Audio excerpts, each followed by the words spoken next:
৯২ বছর বয়সেও দুমুঠো অন্নের জন্য ধুঁকছেন নেত্রকোনার অসহায় বৃদ্ধা জাহেরা বেগম। স্বামী আর 2 ছেলেকে হারিয়ে শয্যাশায়ী তিনি।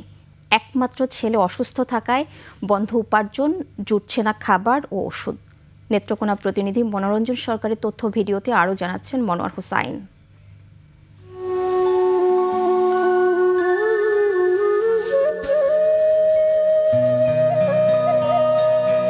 নেত্রকোনা শহরের সাতপাই রেল কলোনি। এই ভাঙা ঘরেই দীর্ঘ সময় ধরে রোগে শোকে বিছানায় পড়ে আছেন জাহেরা বেগম।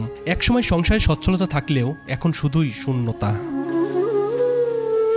স্বামী দেওয়ান আলী ছিলেন দিনমজুর, তার আয়েই চলত সংসার। কয়েক বছর আগে স্বামীর মৃত্যুতে প্রথম ধাক্কা লাগে পরিবারটিতে। এরপর ক্যান্সারে বড় ছেলে এবং হৃদরোগের ছোট ছেলেকে হারিয়ে দিশেহারা হয়ে পড়েন এই বৃদ্ধা। শোকের পাথর বুকে নিয়ে বার্ধক্য আর অসুস্থতার সাথে লড়ছেন তিনি। জাহেরা বেগমের দেখাশোনার দায়িত্বে থাকা একমাত্র ছেলেও এখন শয্যাশায়ী।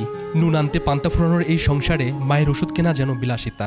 আমিও নিজে অসুস্থ হয়ে পড়ছি, আর একদিন কাজ করলে আমি আরেকদিন করতে পারি না, কারণ আমি মার আমি ঘরে চালাতে একটু কই যাবো। প্রায় 90 বছর বয়স সেই মহিলার যখন অ্যাকশন করার মতন, এই যে আগে যে প্রচুর বোঝা ছিল তারাও নাই। ভাঙ্গা একটা ঘরে পড়ে থাকে, যে ভাঙ্গা ঘর। মুরব্বী মানুষ এত কোনো দিকে যাইতে পারে না, চলতে পারে না, আর কারেন্ট চলবো।